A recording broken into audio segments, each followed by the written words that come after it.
Hey everyone, this is my Patreon proud reaction to the 9th episode of Steins Gate.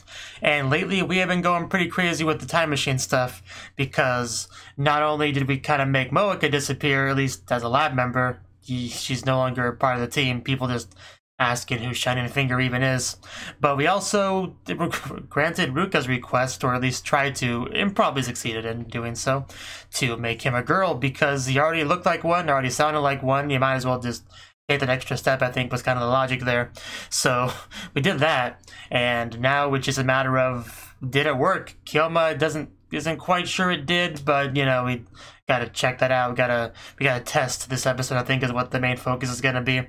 As far as the actual, you know, on-screen clock, it shows at the very beginning of the episode, so we're still on the same day as where we left off, the August 6th, except maybe like an hour or so ahead in time, you know, roughly. So, yeah, I'm kind of curious what the first thing Kyoma will do now that we have this new world line to explore. So, let's get into it and see exactly what ends up happening. 3, 2, 1.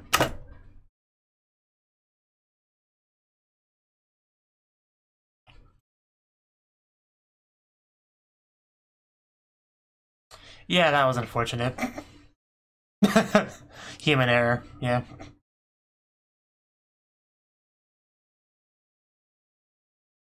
Oh no. Could we just stop talking about this in public? I don't want her to be a certain spy too. I'll take it. Close. Yeah, that'd be super effective on me. I'd probably give up everything. I would have already done so. Oh, that's not fair. Yeah, nobody's surprised. Well, don't tell me you want to change a past too. We're not making you to a boy. Don't even ask. And anyway, opening. So I don't believe she's a spy or anything, but her interest seemed to have at least been piqued.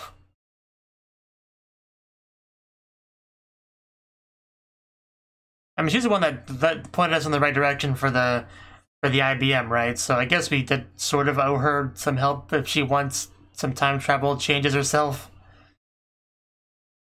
Within reason, you know. We're not gonna make her the new world leader or anything like that. And we're not making her a boy, like I already said.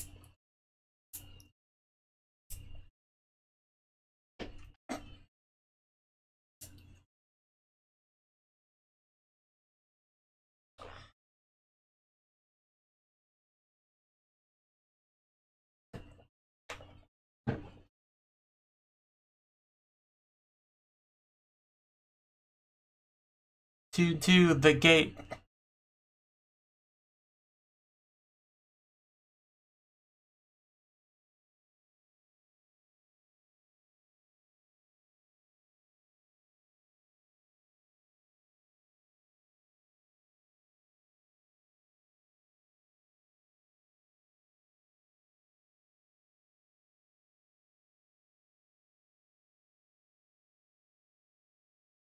It is just weird how close Suzuhai is to Kyoma in that last shot.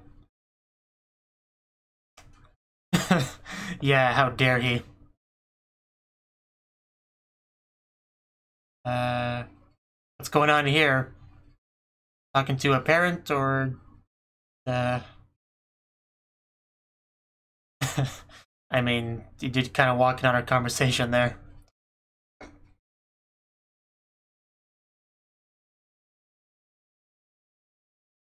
So, guess we're not gonna have any Ruka stuff. That's quite sad.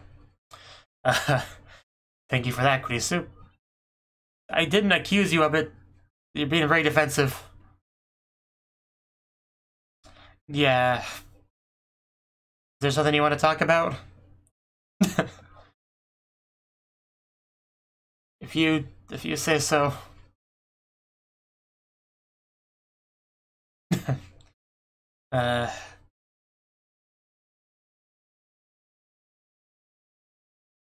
You clearly want something. Don't cry. I don't want Krisu to cry.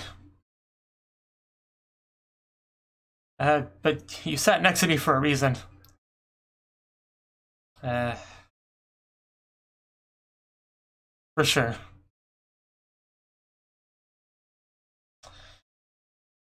Just something about her crying into the thing really hurt me. Kyoma. Hey, back to Fadisu? Fairness, yeah. Something like that.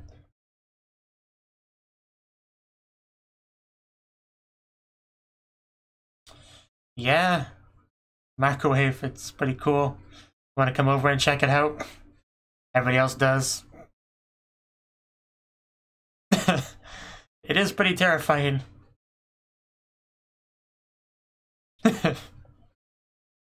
I mean, it's not quite that impressive, but it's something. Oh? I think that's the first I've heard you say that.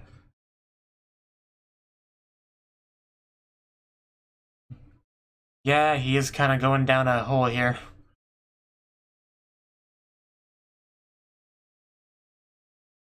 A lot is.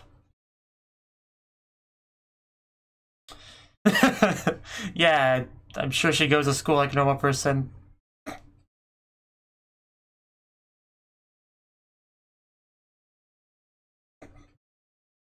Think she's less bothered by it than you. It is a nice uniform, though.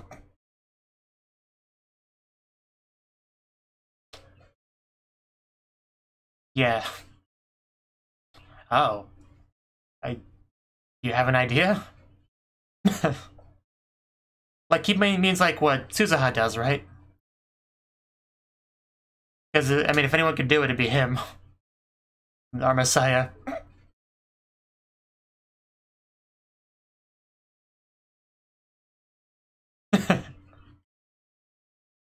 Just it's kind of what they do. It's possible, but we need a breakthrough first. The human's probably more than 36 bytes.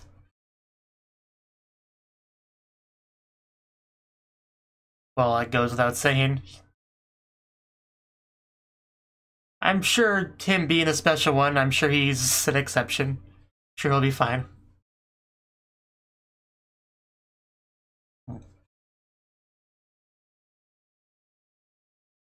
And yet we have our lab, so...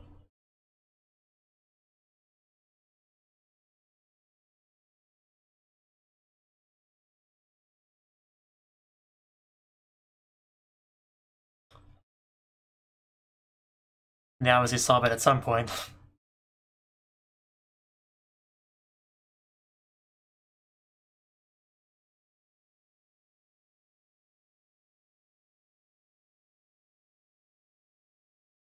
I mean, it clearly does.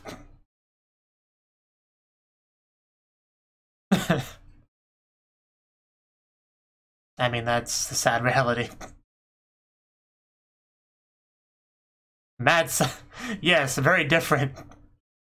You just don't understand me. You're leaking vernacular again.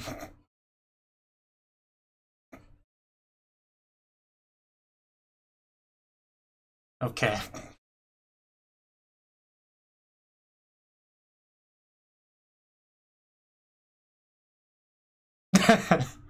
Getting called out. Yeah, you're pretty much letting your internet leak, so.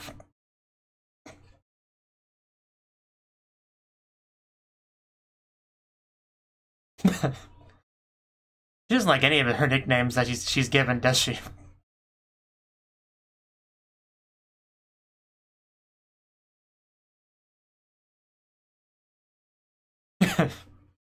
Making googly eyes at each other.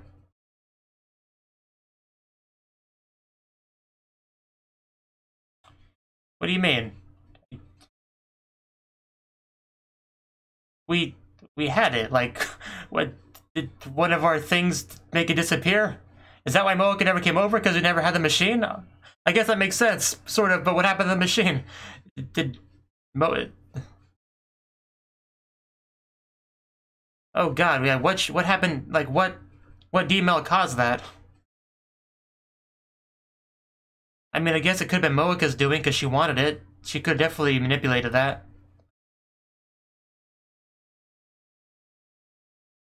But if they don't have the IBM, that means they wouldn't know much at all about certain stuff, would they? So that really puts us in a bad position.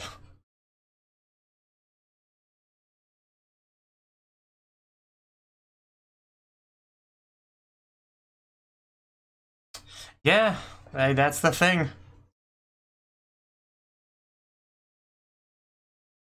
Well, I guess the Ruka email could do something too, because that's where we found it.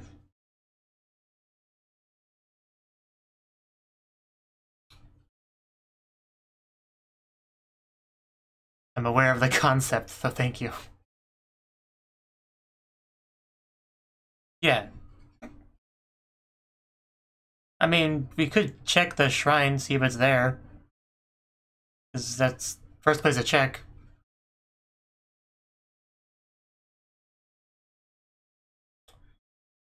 Well, I have another question for you.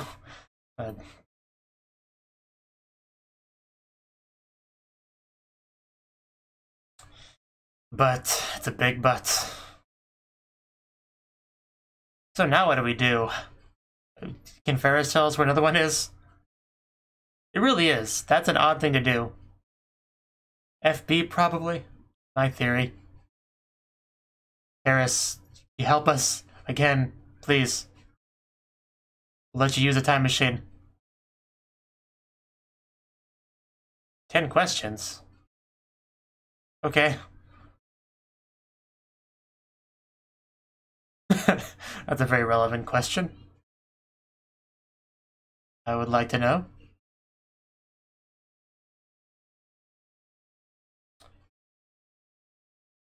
Not sure how much I believe that.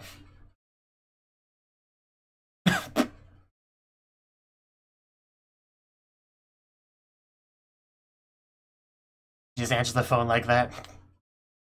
Yeah, could you help me with that again?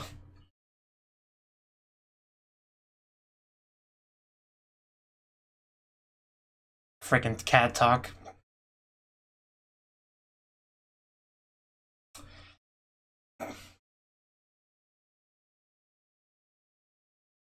Yes, it is, in fact.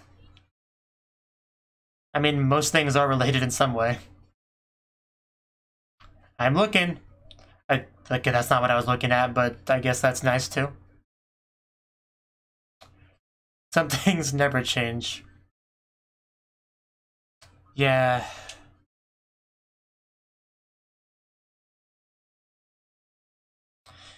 That first episode's still really confusing.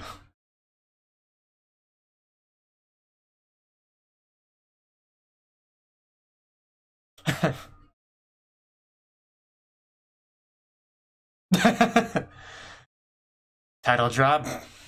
Yeah, don't misuse it.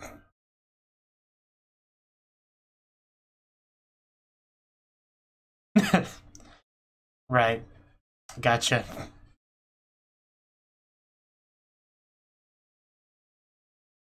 I just would be happy, not question it. Don't run into the middle of the street, Myodi. I'm already really worried about you. Who said that? Somebody said that. I think I... Yeah, there she is. Moeka, what'd you do with our machine? Give it back. I'll take your phone until you give me my machine back. She's not gonna respond to Shining Finger. Actually, maybe. I don't remember what she gave when he gave her the nickname. Either way, she probably responds better to Moeka. Where'd she go? She's not even moving that fast. It shouldn't be... We shouldn't lose her. Okay, there she is. Are you okay? You're talking to FB? Okay, so maybe she doesn't have it.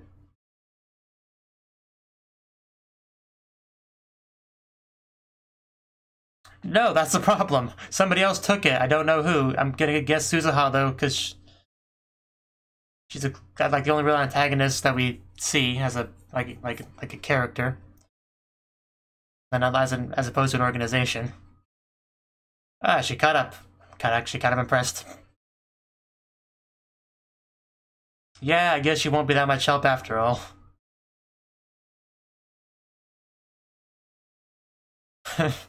I hope we get a chance to find out. I'm really impressed that Daru caught up. But, wait, didn't they say they didn't know her before? I'm so confused. Guess we had a whole discussion about how they don't remember her. Yeah. So why does she... It's really hard to keep track of this stuff. Why would that undo that, though?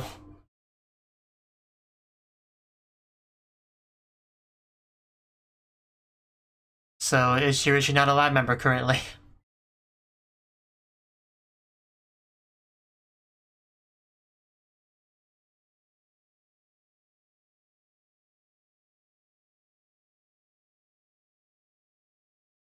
Okay, well, let's go in. Oh, of course. Hopefully they have an elevator. Otherwise, Tiago's gonna have a bad time. Okay. Not quite what I expected. It's not really the point. Not here for the butler. Yeah, you wish you could have your lab up here.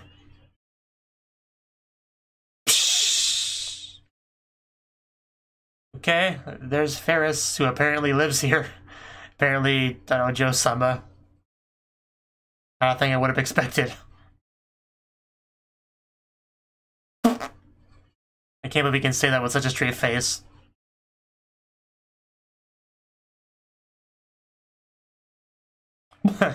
I thank you for clearing that up. Even Des is at home. The friggin' Yas speak. Oh. Well, damn. I clearly underestimated her.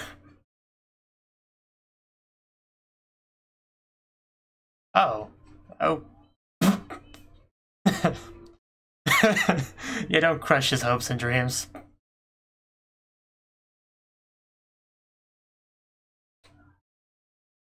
I really? I clearly underestimated this character. I wonder if she wouldn't change anything in the past.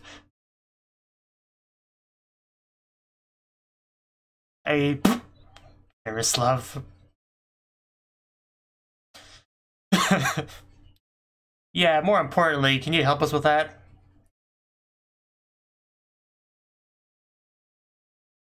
Yeah?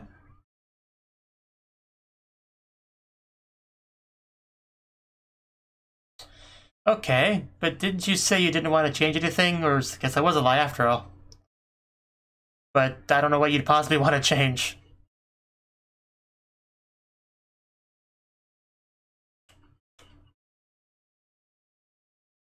Yeah. Didn't even work. See where his priorities are. I'd rather her be a lab member than Suzuha, who still hasn't become a lab member yet, but I'm sure it's gonna happen.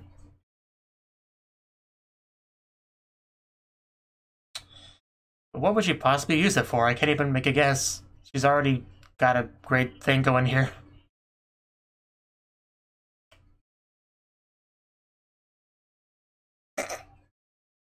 Need to invest in mirror plug started.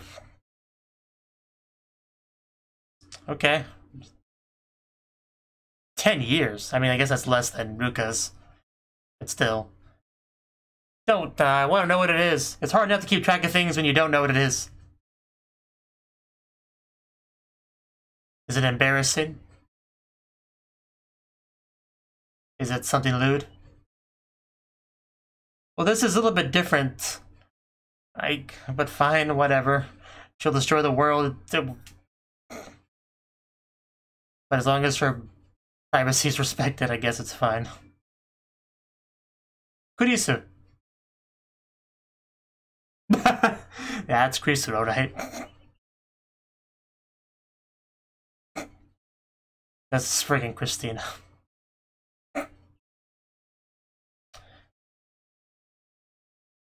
Kyoma. You should recognize his voice. And that too. You're so rude. Yeah, I saw that coming. She's just the worst to deal with. Damn, that's a really big nickname. She says it the same way every time. Oh no. As if she's done anything wrong before. Finally gonna do it normal. Man, she just beat him in a submission. Just completely crushed. You're just squandering his uniqueness. It's not okay, Kurisu. We needed a better name than that. It's a tsundere thing, don't worry about it. They're OTP, as Daru says in the dub.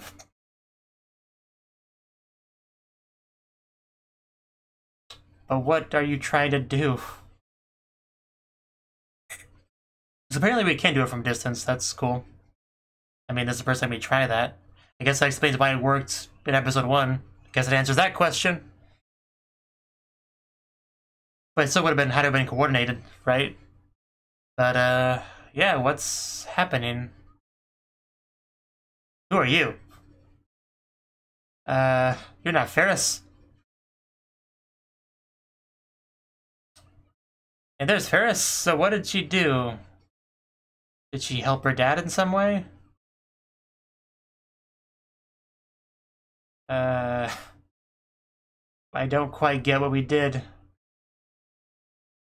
Oh, but everyone's here. Sure.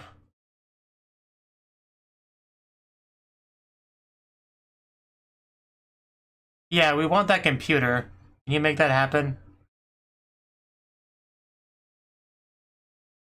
Ah. That doesn't help us.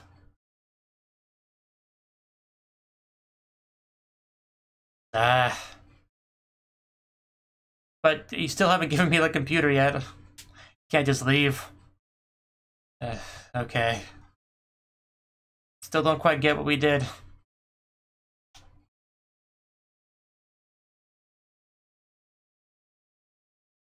Yeah. But now the Shrine Today never even got it, so... Just what's happening with this machine?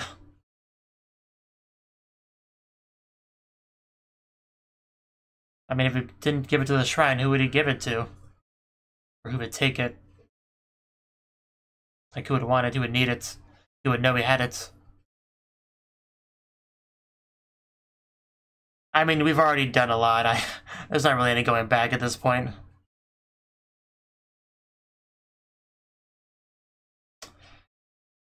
Lovely sword.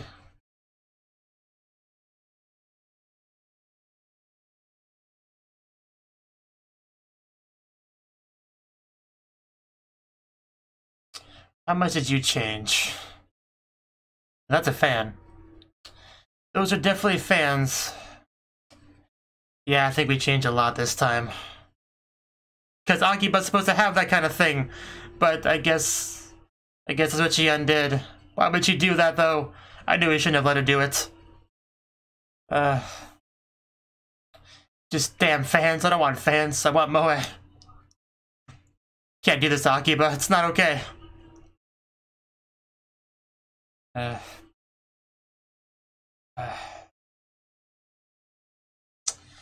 Why would you do this? Why did we let her use it? Why did we not inspect her message first? I have so many questions.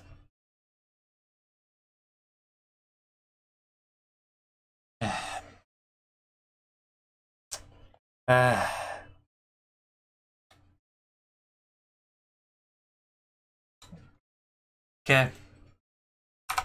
Well, that was the 9th episode of Steins Gate, and we are continuing to mess with time as we have a tendency to do on this show. Now, we got a decent amount of revelation in this episode, I would say. For one thing, apparently the whole Ruka thing sort of, I don't know if undid's the best word for it, but seemed to have altered some of the changes we had made through the previous demail. Because the demail that changed Moeka being a member of the lab and all that, you know, erased their memories of Moeka, that seems to have not be the case anymore. They seem to actually remember her now, which is very odd. But I guess it just all can all be chalked up to the butterfly effect, as they talked about in this episode. And you really can't have any kind of time travel story without mentioning the butterfly effect. I think that's a term that almost everyone knows, even if you haven't watched News Subscriber. Even if you haven't watched much in the way of time travel shows and stuff, you probably at least sort of know about the concept. I mean, I even watched a movie called Butterfly Effect once, you know. Not exactly a great movie, but whenever I hear the word butterfly effect, I think of it. So, yeah, we are definitely making changes. Some we're not trying to make, which is the scary part of this. I'm definitely curious about the conversation Kurisu had on the roof. She was also talking to somebody important there, but we got so little of the conversation. She just said something about them taking it a certain way, but, like, taking what, and how do they take it? But it was clearly a very personal conversation. I mean, she ran off as soon as Kyoma showed up. Although, I guess it was at least partly didn't want to see her cry, which I don't want to see that either. But, yeah, this whole scene was really well done to just kind of crush me. And she starts to walk away initially, stops, thinks about it for a couple seconds, and walks back over, sits next to Kyoma, grabs the stuffed animal thing, which I think that belongs to Mayuri, right? Like, I think she said that Kurisu could hug it or whatever when she needed to. And she basically does. She hugs it and cries into it. And just the sound of her sobbing into it, the whole thing was really just crushing, because she's obviously sitting next to Kyoma because at least part of her wants him to try to make it better. You know, because she obviously has a bit of a aggressive-ish relationship with Kyoma. You know, they butt heads a lot. But, yeah, I'm playing it again here. And just the moment where she says not to talk to her when she clearly wants him to talk to her. She wouldn't be there otherwise. Just, the whole thing was very well done to just make me very sad. So I guess I can sort of appreciate that. But I definitely want to know more about what's going on there, for sure. After that, we had the scene with Ferris and Mayuri. This was a very interesting scene, because I think this is the first time we ever got Mayuri saying that she didn't want Kyoma to be doing the time travel microwave stuff, because up until now it seemed like she was fairly supportive, you know? However, it wasn't so much because of the time machine stuff. It was more so that it was making Kyoma happy. You know, he's getting all excited, you know, getting to do all these cool things. That's what she was happy about. Not necessarily what he was doing, just his feelings about it, being happy about it.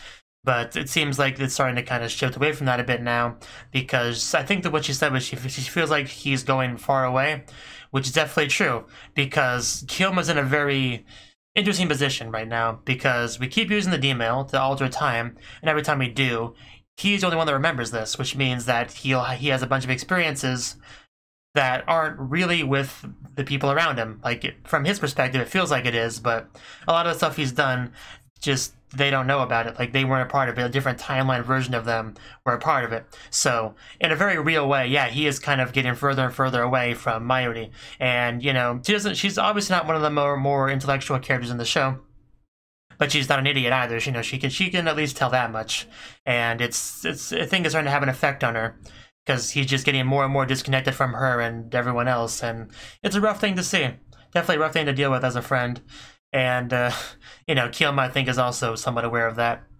But he's also aware of, I think he's kind of past the point of no return. I think he's starting to really understand that he's getting to that point, or is already at that point. And also, my Ferris, I mean, when we first talked about the time machine near her, she seemed to have her interest peaked in it, beyond just the usual, wow, a time machine, that's so cool, it's like a sci-fi thing, like a little bit beyond that, like, I have a personal interest in this. She seemed like she didn't want that to... She tried to act like that wasn't the case, you know, it seemed like, but clearly she has a use for it. But at the same time, there was one scene that made it seem like she was a little bit conflicted about whether or not she really wants to go through with it, but she did in the end, unfortunately. Now, of course, the other big reveal of the episode was the fact that we don't have the IBN anymore. Like, I was a little bit slow picking up on what they were trying to say here, because Kyoma asked him, like, how's the analysis of the thing going? He's like, yeah, it'd be great if I could do that.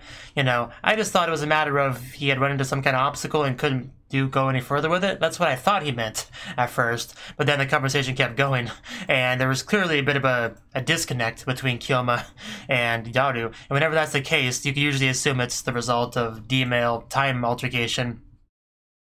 And yeah, once he said, how would I do that, at that point, it started to become clear what was going on here.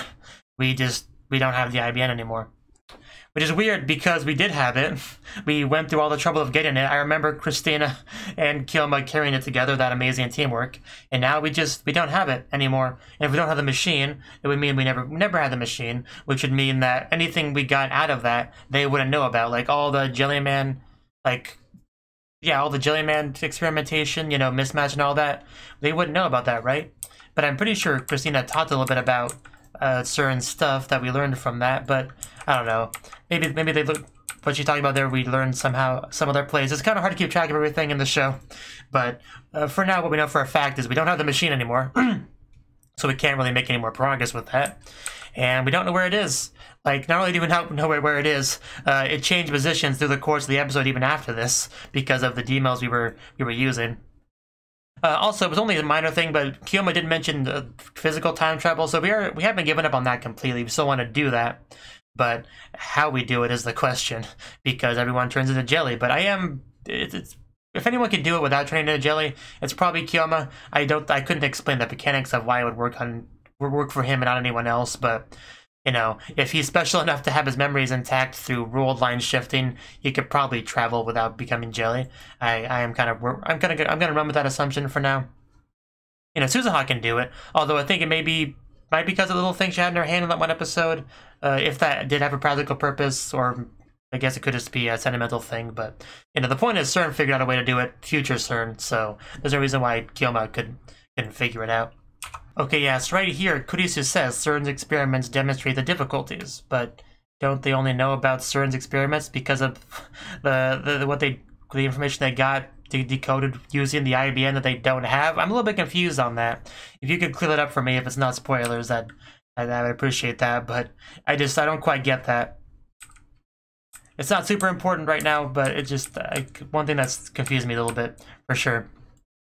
On a less serious topic, you know, Kurisu, her internet culture knowledge is continuing to leak out, so that's a fun thing. Also, Daru appreciating Mayori's school uniform, calling it cosplay. It's only cosplay if you don't actually go to school, which she does.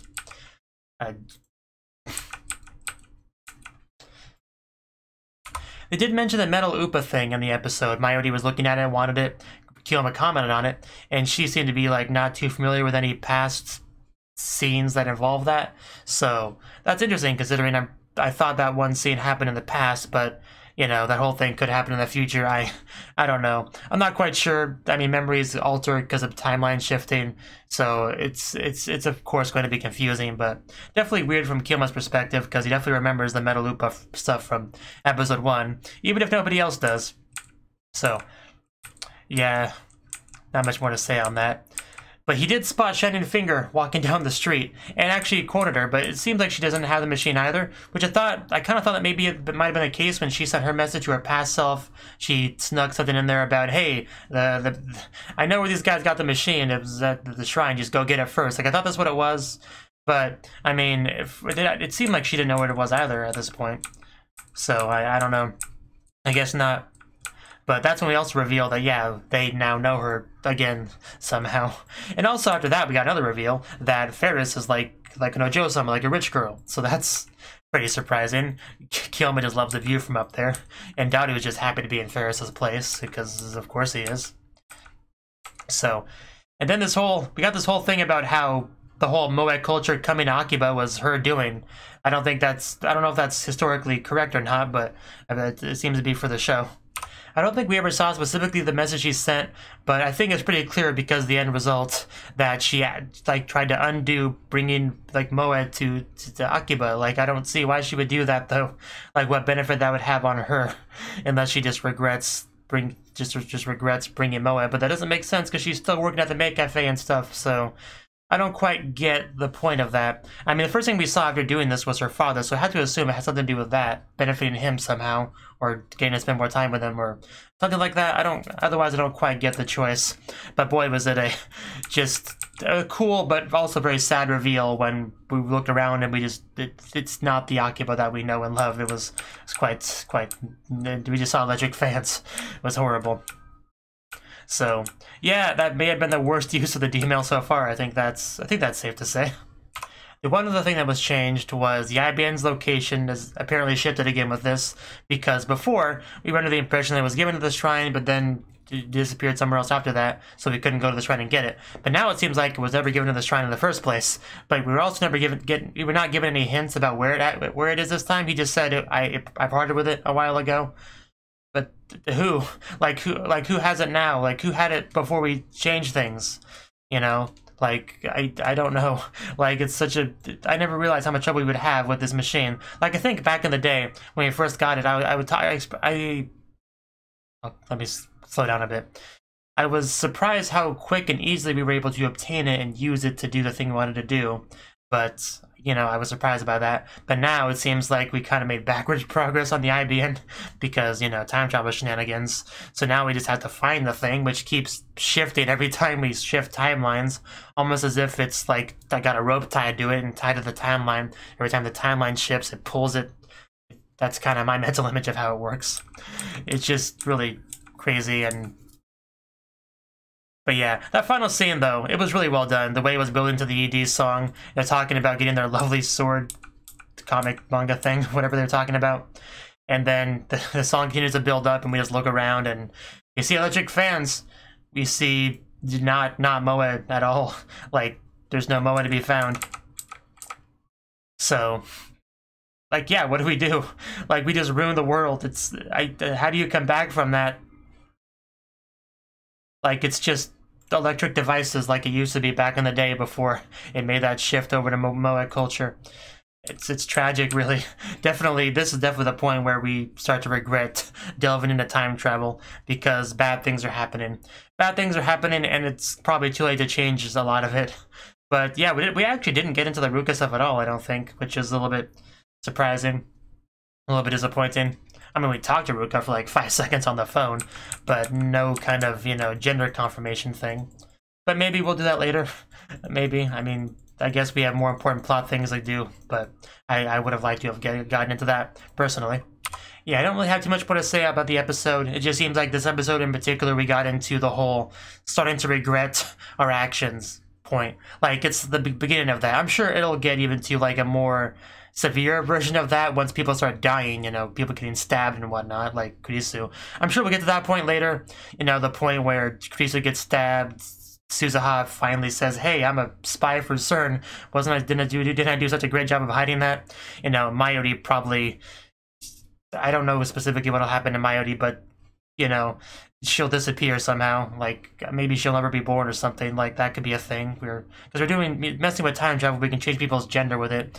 It wouldn't surprise me if she just, like, ceased to be born somehow, and, you know, he has like a timeline where she was never involved in it. We might actually do that, which would be, I mean, it would be interesting narratively speaking, but it would be also quite depressing. So yeah, something's gonna happen to Mayuri. I don't have any specifics I could do with the Kurisu stabbing and the Suzuha betrayal, but something's gonna happen. Especially they even, you know, added on to that in this episode with the whole Yokorin's leaving me or whatever. Just, yeah, it's not gonna be a happy ending for Mayuri either. I don't think anyone's gonna have a happy ending. I mean, Dadu hasn't really had any death flags or anything, really. But who knows, really. But just Kyoma, I think this is the beginning of his descent into depression, into regret, into sadness. I think this is kind of where it begins. Like, we may have some little up bumps from here, but it's not going to be, we're not going to get very high bumps happiness-wise. And pretty soon, I think we're going to have another big tumble down. Like I said, as soon as somebody dies or disappears or something like that. So, and it's only a matter of time. We're like 9 episodes in. We're getting sort of close to the halfway mark, and that's, yeah, it's probably going to be where things get really concerning, where he starts to really become mad, if you will. So yeah, that's all I got to say on the episode. So I'll end it off here. thank you for watching, and a special thanks to Cnouki and Ryan for supporting the channel. If you enjoyed this video, I hope you consider clicking the like button and leaving a comment, because that's a great and easy way to let me know that people want more. If you want to do something big to help the channel, you can support me on Patreon and get nice benefits like early access to certain videos. See you next time.